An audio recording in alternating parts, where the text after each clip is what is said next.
Baik, Bapak Sekwan, ini hari ini kami menyerahkan dokumen pengaduan terkait dugaan pelanggaran tata tertib peraturan DPR nomor 2 tentang tata tertib yang juga kami dilakukan oleh ketua. Sesudah kita berbicara karena salah satu pimpinan yang kami lakukan sehingga soalnya kami juga pimpinan DPR. Teman Sekwan, bagian sekretariat kita menyerahkan untuk kemudian mencatat dalam agenda laporan ini. Kita sertai dengan 2 alat bukti, 1 surat yang menjadi dasarnya itu surat pimpinan DPR yang notabene menurut kami tanpa melalui prosedur yang baik, kemudian menyatakan bahwa daerah tidak kondusif, yang ditujukan kepada Bapak Kapolri, dan surat itu juga sudah dimuat dalam media Metro Alam, media ada tampilan juga di sini yang bertajuk DPRD Alor lapor mantan Kapolres ke Kapolri. Nah, sebagai anggota DPR yang memberikan pengaduan ini, kami merasa bahwa kita secara kelembagaan tidak pernah memberikan laporan kemanapun juga, terhadap lembaga manapun juga, sehingga kami menyerahkan pengaduan ini, suratnya dan kronologisnya. Kita berharap Bapak Sekwan dapat mencatatnya dalam agenda, kemudian meneruskannya ke pimpinan dan diteruskan ke Badan Kehormatan untuk diproses sesuai cara beracara di Badan Kehormatan. Ada tampilkan juga di KTP kami mewakili teman-teman yang ada 6 orang KTP yang kami tampilkan. Ya Bapak Presiden, kita sama-sama kita teman semua sebagai anggota DPR, karena di tatip yang bisa melapor ke Badan Kehormatan itu adalah anggota DPR juga. Jadi kami menggunakan hak kami sebagai anggota DPR untuk mengajukan keberatan ini, gitu, supaya ini bukan maksud tidak suka Ibu Ketua dan lain-lain, tetapi sistem di lembaga ini harus dihormati, dan juga kita juga harus menyadari bahwa kita adalah bagian dari satu perangkat daerah, bagian dari elemen daerah, dan ada institusi lain yang disebut.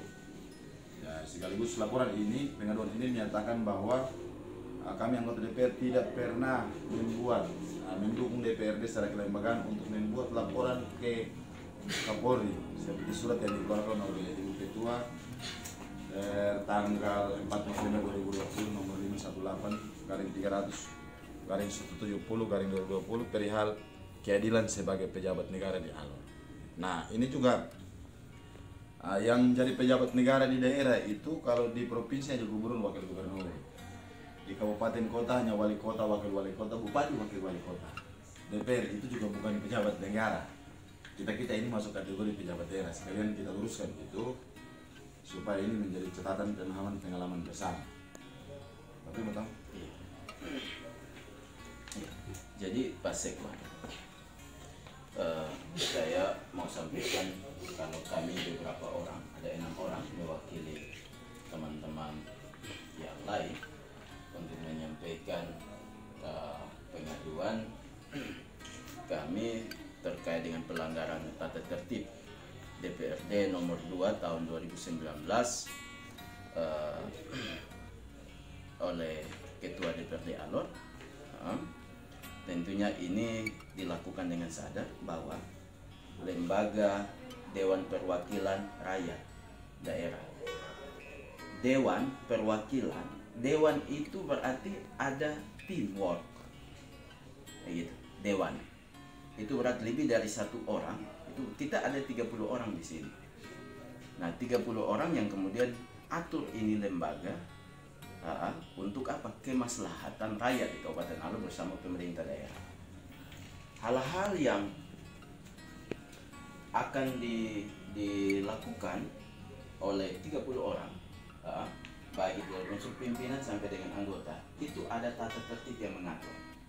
Dan setelah kami pelajari, kami dalami surat yang dilakukan oleh pimpinan DPR, dalam hal ini Ketua DPR, untuk mencari keadilan sebagai pejabat negara seperti yang beliau sebutkan, itu menurut kami melanggar ketentuan internal ini.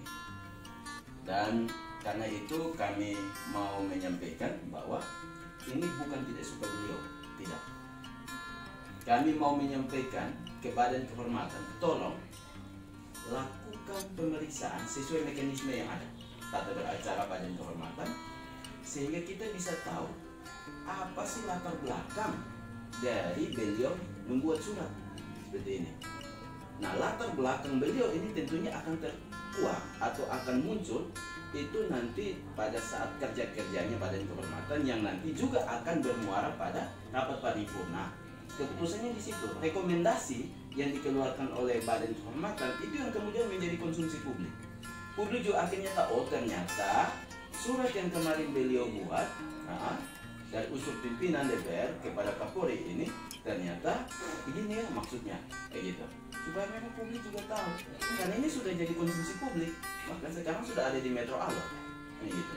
Nah itu sih atensi, itu sih yang memang menjadi harapan kita bersama, supaya jangan kemudian ini lembaga dibuat-buat diatur semaunya kita gitu. Jangan, karena kalau ketua menggunakan kop lembaga dan juga cap lembaga untuk urusan keluar, itu juga diatur oleh lembaga. Urusan ke dalam dan juga keluar diatur oleh diatur oleh aturan, oke? Tetapi ada mekanisme lagi yang mengatur, kan harus pengetahuan unsur pimpinan, dan juga kita paling tidak ya di bawah dalam diskusi rapat konsultasi alat kelengkapan prestasi itu juga memang diatur oleh aturan, harus dibawa ke situ. Nah, sehingga paling tidak kita tahu kan ini sudah antar lembaga surat ini keluar, kayak gitu. Nah, itu yang menjadi harapan kita bersama. Nah, kami mendapat ini ada pelanggaran, biarlah berproses sampai di Badan Kehormatan. Kita berharap lebih cepat prosesnya. Kami sangat berharap Bapak Setwan bisa berproses lebih cepat sehingga dalam waktu dekat ini bisa dilakukan proses sebagaimana yang ada di dalam tata beracara Badan Kehormatan. Saya pikir demikian Pak Setwan atas kerjasamanya. Terima kasih Pak. Ya, baik. Ya, kita serahkan dulu. Ya, Pak Sekwan silakan ngomong. Karena ini menyangkut di surat ini juga kita lihat tidak ada para Pak Sekwan toh. Ya, sekalian verifikasi. Baik, terima kasih. Selaku Sekwan saya akan menerima ini dokumen, kemudian mengagendakan, selanjutnya akan menyampaikan kepada pimpinan DPR dalam hal ini Ibu Ketua DPR. Terima kasih. Satu hal Pak Doni, Pak Setwan, karena ini dokumen sebagaimana aduan kita itu berdasarkan surat dari Ketua DPR. Surat ini keluar produknya dari Setwan. Nomor lembaga. Supaya ada korelasinya dengan kami, beberapa orang mewakili teman-teman di DPR ini, buat pengaduan korelasi persoalan ini, maka kami sangat berharap dari pihak Setwan, dari pihak Setwan untuk juga nanti turut memberikan komentar. Apakah benar surat itu dari unsur Setwan itu sudah melakukan sesuai mekanisme yang ada, sesuai tugas pokok dan fungsi, kayak gitu. Kalau memang tidak sesuai dengan tugas pokok dan fungsi, saya pikir ini harus disampaikan ke publik, Pak Sekwan, supaya memang publik tahu bahwa betul ini saya sudah jalankan fungsi saya sampai di sini batasannya, tapi kok kenapa bisa sampai keluar? Nah, kami sangat berharap supaya Pak Setwan juga bisa menyampaikan yang sebenarnya terjadi di internal ini DPR, supaya publik juga tahu memang siapa sih yang kemudian punya kepentingan sangat kuat di sini lalu surat ini keluar, kan begitu. Saya pikir demikian Pak Setwan. Terima kasih. Ya, silakan Pak Sekwan. Apa sih pengetahuan Pak Sekwan? Baik, dokumen sudah ada, akan kita agendakan, kemudian kita sampaikan kepada pimpinan DPR melalui Ibu Ketua. Oh iya. Dalam waktu yang secepatnya. Ini dokumen sudah ada di meja Ibu Ketua. Terima kasih. Ya, terima kasih Pak. Ya, nanti kita harap Bapak Sekwan dan Ibu Ketua Umum bisa saksi. Iya, nanti tembak di kanan.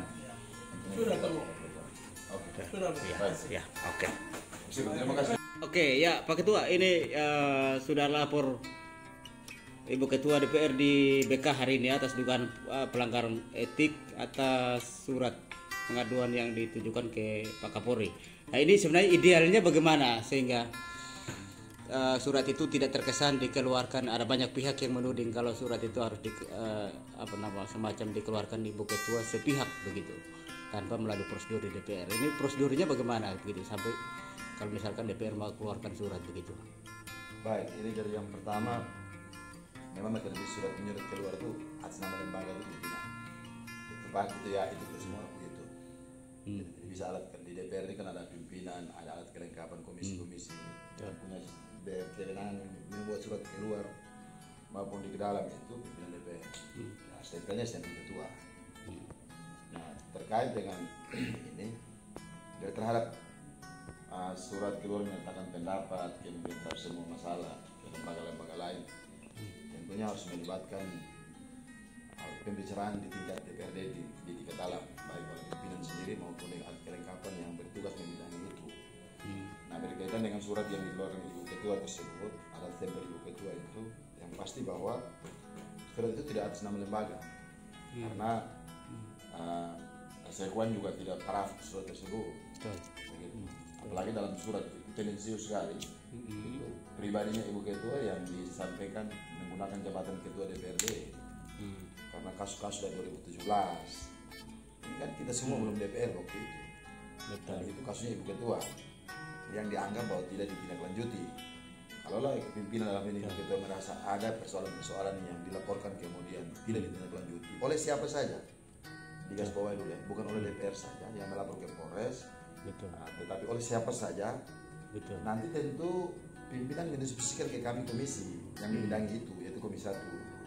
Baru kemudian berdasarkan diskusi pimpinan itu kita melakukan komunikasi konsultasi dengan teman-teman Polres untuk mempertanyakan ada laporan dari si A, si B, kelompok ini, kelompok itu, kenapa sampai sekarang belum disebut. Mekanismenya begitu.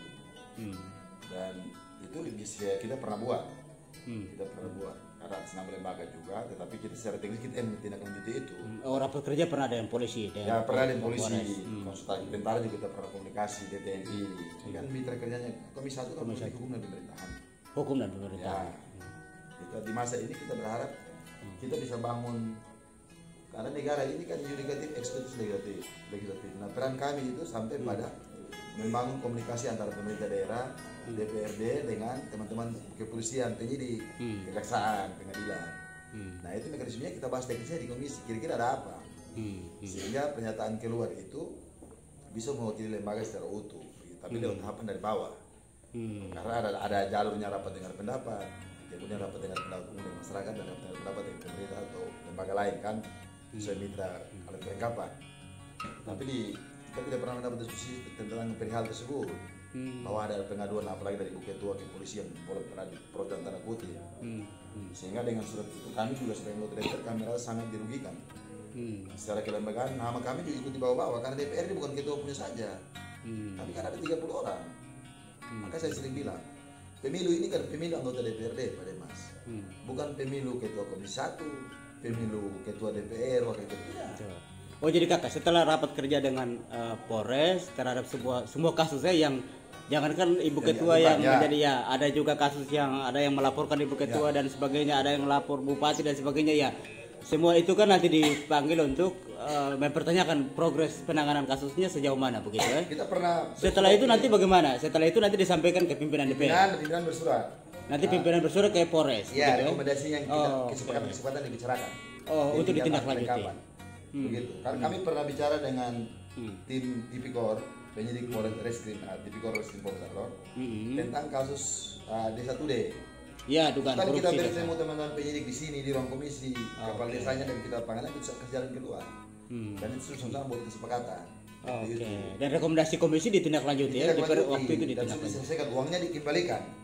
Karena begitu, kepala desa yang bersangkutan mengembalikan uang beras yang waktu itu tanda kutip dia selewengkan, dia kembalikan. Tapi itu bukan bermaksud intervensi proses hukum, tidak. Memang itu sesuai aturan hukum juga ya. Kita kan membantu, kan tujuan kasusnya kalau kasus korupsi kan untuk pengembalian keuangan negara. Betul. Dan uangnya dikembalikan. Soal polisi mau tindak lanjut itu bukan kita urusan, itu kan kewenangan polisi. Kita membantu saja menentukan uang itu dikembalikan, dan kepala desa sudah soroti. Contoh kasus satu yang kita ada buat. kan sudah jalan. Nah, kita juga sangat menyayangkan kenapa itu tidak digunakan mekanisme itu. Jadi apa setelah dari Kapolres, kalau misalkan surat itu tidak ditindaklanjuti, baru DPR bisa rekomendasi untuk lapor surat di Kapolri, begitu? Ya, tingkatan lebih di atas Ada Polres, tingkatan kan? atau Polda baru Iya, ke Polri, tingkatan gitu ya? ya, kita menghormati itu toh. Oke. Tahapan itu kita belum pernah lakukan. Ini tiba-tiba surat ini Pak Ketua Komisi tahu surat ini dari mana nih? Surat ini saya dapat tahu itu dari ada teman yang informasi ke saya. Begitu. Kok ini teman-teman DPR ada lapor kami, ada lapor polisi di Kapolri, begitu selalu. Jadi kita pernah membahas soal ada mau rencana lapor Kapolres, ada mantan Kapolres, anggota polisi disebutkan dalam surat itu. Betul. Ke pimpinannya aja tingkat sampai tingkat Kapolri. Betul. Tidak pernah. Selaku Ketua Komisi yang membidangi hukum, Kita seharusnya tidak pernah tahu membahas itu mana kok. Betul, Tidak pernah Pak Ketua membahas tahu. pada tingkatan itu. jadi ini diduga ilegal sehingga Kita surat lapor ini itu kan melanggar sumpah jabatan. melanggar Melanggar sumpah jabatan itu tertib itu kan melanggar sumpah jabatan toh. Ada tunduk terhadap semua aturan yang berlaku. Nah, ini bagi saya ini kan kita laporan sebagai anggota DPR toh. Ibu Ketua sudah menggunakan jabatan yang sewenang-wenang di luar batas kewajaran. Ini kalau pernyataan saya gitu. Ini di luar batas kewajaran. Tidak bisa lembaga ini kita bawa untuk bela kita pribadi, tidak ada. Jadi bisa bawa kepentingan kita urus rakyat, bukan untuk kita pribadi DPR sini. Kalau mau urus pribadi, ngapain kita jadi anggota DPR? Ngapain jadi pimpinan DPR? Ngapain jadi ketua komisi? Kan gitu. Kita semua datang melayani rakyat tuh. Kakak harapan untuk BK bagaimana? Apakah ini mungkin BK bisa proses? Apalagi Jadi Ketua kan BK dari PDIP lagi. Oh ya, kita tentu berharap, kita tetap optimis. Kita tidak pesimis dulu ya. Namanya walaupun dari PDIP dari mana yang penting dia adalah ketua badan kehormatan anggota DPRD. Bukan ini partai-partai di sini. Begitu. Nanti tindak lanjut hasilnya dia. Kita berharapkan mekanismenya kan kita lapor ke sekretariat, nanti sekretariat dengan pimpinan dalam evaluasi hari ini mengadakan itu. Nanti setelah itu dilimpahkan ke BK untuk memproses. Ya, bukti-bukti sudah kasih saksi, nanti kita berharap Pak Seko nanti Ibu Kabak Umum yang bagian surat menyurat itu menjadi saksi. Betul. Soal surat keluar tersebut, apakah pernah? Tapi dalam pernyataan kemarin di waktu paripurna saya tanya Pak Seko mengaku dengan bupati bahwa dia tidak pernah parah.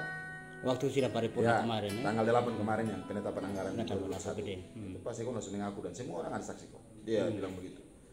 Dan ini berarti ada satu prosedur yang dilanggar.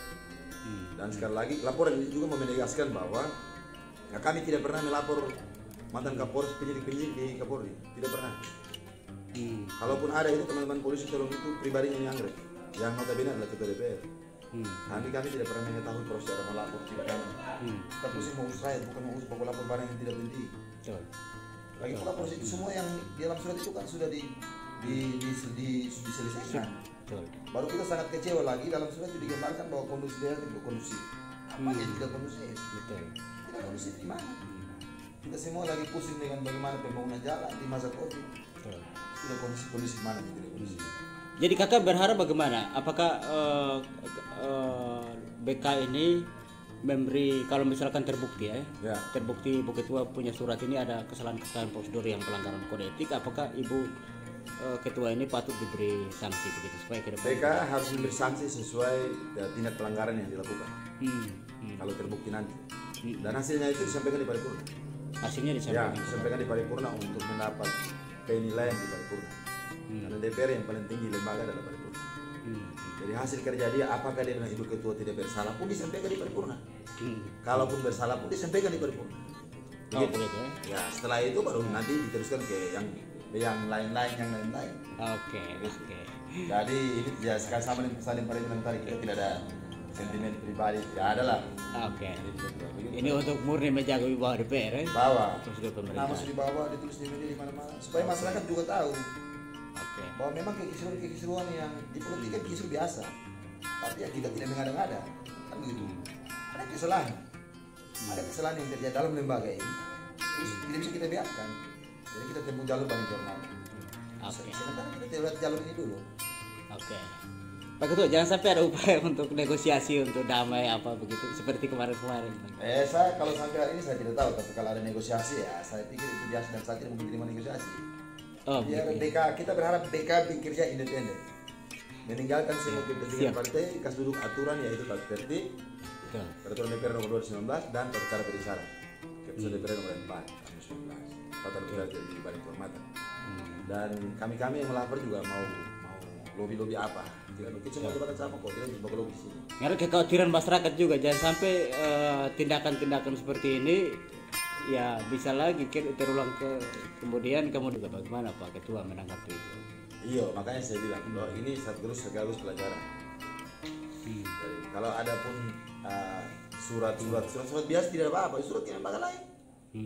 Jadi yang pasti bahwa saya secara pribadi mau tekankan bahwa tidak perlu lembaga ini tidak urus kita kepentingan DPR pribadi di sini, itu saja. Tidak ada urus kepentingan pribadi, tidak urus kepentingan masyarakat. Kalau masyarakat punya masalah itu mari kita urus. Bukan kita urus masalah-masalah yang kita punya kemudian bawa nama lembaga pakai untuk jadi tameng untuk kepentingan pribadi, tidak ada. Jadi kalau saya sekali lagi itu subjektif pribadinya ketua DPRD surat tersebut keluar. Kami sangat menyayangkan surat tersebut keluar. Kita akan minta tetap BK profesional dan objektif untuk pemeriksaan. Ya, kita sangat berharap untuk BK 3 orang itu.